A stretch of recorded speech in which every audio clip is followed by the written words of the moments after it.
एक बार एक जवान आदमी की पत्नी बहुत ज्यादा बीमार पड़ गई।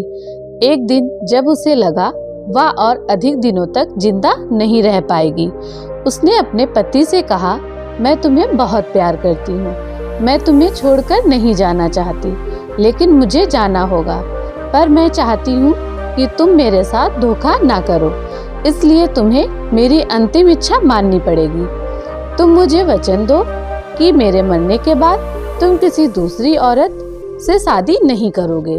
अगर तुमने ऐसा किया तो मैं तुम्हें मरने के बाद प्रेत आत्मा बनकर परेशान करूंगी। पति भी अपनी पत्नी के जाने की वजह से बहुत भावुक था, इसलिए उसने वचन दे दिया।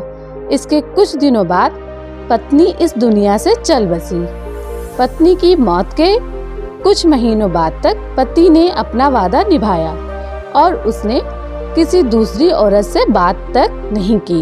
लेकिन कुछ महीनों बाद वह एक सुंदर औरत से मिला और उसके प्यार में पड़ गया। उन दोनों ने जल्द ही शादी करने का निर्णय लिया। जिस रात उन दोनों की एंगेजमेंट थी, उसी रात उस इंसान को अपनी पहली वाली पत्नी की प्रेत आत्मा दिखाई दी। वह बहुत गुस्से में थी और उस इंसान को अपना वादा तोड़ने व धोखा देने के लिए भला बुरा कहने लगी। उसके बाद वह रोज रात उस इंसान को दिखाई देती और अपना वादा तोड़ने के लिए उसे कोसती। वह रोज रात को आती और उसे धोखेबाज बोलकर टोंट मारती और वह उसे हर वो बात शब्द बाई शब्द बताती जो वह इंसान और उसकी नई पत्नी के बीच होती। इसके अलावा वह उन सारी चीजों के बारे में भी बताती जो वह पूरे दिन करता था। इस घटना ने उस इंसान को इतना परेशान कर दिया था कि वह रातों को ठीक से सो तक नहीं पा रहा था। तभी उसे उसके एक मित्र ने बताया कि यहाँ पास के एक नगर में गौतम बुद्ध ठहरे हुए हैं, तुम उनके पास जाओ, वह तेरी समस्याओं का समाधान करेंगे। वह इंसान गौतम बुद्ध के पास गया और सारी घटना सुनाई। सारी घटना सुनने के बाद बुद्ध मुस्कुराए और बोले, बहुत चतुर है तुम्हारी पत्नी की आत्मा। यह सुन उस इंसान ने कहा, हाँ बिल्कुल, उसे हर वो बात और काम याद रहता है जो मैं करता हूँ। बुद्ध ने कहा, तुम्हें उस बुद्धिमान प्रेत आत्मा की तारीफ करनी चाहिए, लेकिन मैं तुम्हें बताता हूँ कि अगली बार जब वो प्रेत आत्मा दिखे तो तुम्हें क्या करना है। बुद्ध ने उस इंसान को सारी बात समझाई। उस इंसान ने बुद्ध को प्रणाम किया और अपने घर आ गया। उस रात को उसे अपनी पहली पत्नी की प्रेत आत्मा फिर दिखी। पहले तो उस आत्मा ने उसे धोखेबाज बोलकर टोंट मारा। फिर उसने बताया कि आज तुम एक सन्यासी से मिलने गए थे। उस इंसान ने प्रेत आत्मा की तारीफ करते हुए कहा, तुम बहुत बुद्धिमान हो, तुम सब जानती हो। उसने उस प्रेत आत्मा से आग्रह करते हुए कहा, तुम एक बुद्धिमान प्रेत आत्मा हो, इसलिए मेरे एक प्रश्न का जवाब दे दो। अगर तुमने मेरे इस प्रश्न का जवाब दे दिया तो मैं तुमसे वादा करता हूँ कि मैं अपनी सगाई तोड़ दूंगा और पूरे जीवन पर्यंत अकेला ही रहूंगा।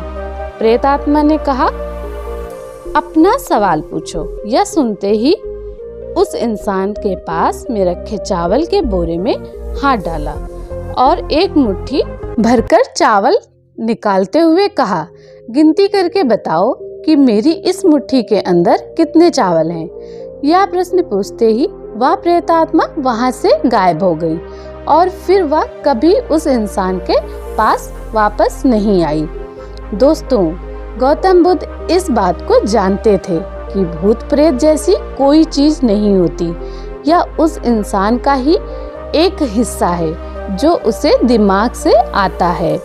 इसलिए उस प्रेत आत्मा को केवल उतना ही पता होता है जो उस इंसान के दिमाग को पता रहता है, क्योंकि उस इंसान को खुद ये नहीं पता था कि उसकी मुट्ठी में कितने चावल हैं, तो उसके मानसिक भूत को कैसे पता चल सकता है। वह प्रेत आत्मा केवल उतना ही बता सकती थी जितना उस इंसान के दिमाग को पता था। बुद्ध समझ गए कि उसकी पत्नी की प्रेत आत्मा जैसी कोई चीज नहीं है। यह तो बस उसकी पत्नी को दिए हुए वादे को तोड़ने का अपराध बोध था, जो उसे अंदर ही अंदर खाए जा रहा था।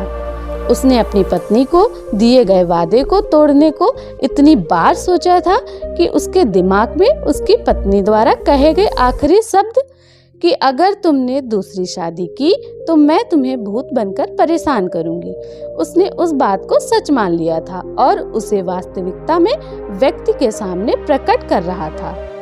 वह प्रेत आत्मा उसकी यादों और सपनों में इसलिए बार बार आ रही थी कि वह आदमी उससे प्रभावित था कि वह इतना सब कुछ कैसे जानती है। मानने लगा था कि उस प्रेत आत्मा के पास कोई शक्ति है। जैसे ही वह उसके खिलाफ खड़ा हुआ, वह तुरंत भाग गई। भूत प्रेत इंसान के दिमाग से आते हैं क्योंकि इसने ही उसे बनाया है, वास्तविकता से कोई संबंध नहीं है।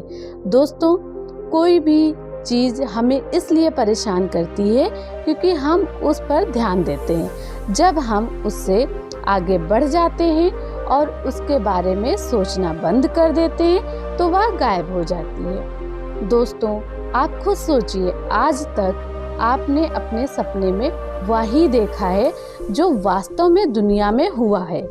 फिर चाहे वो आपने अपनी daily life, movie, web series या बुक्स में पढ़ा हो या किसी कहानी से सुना हो।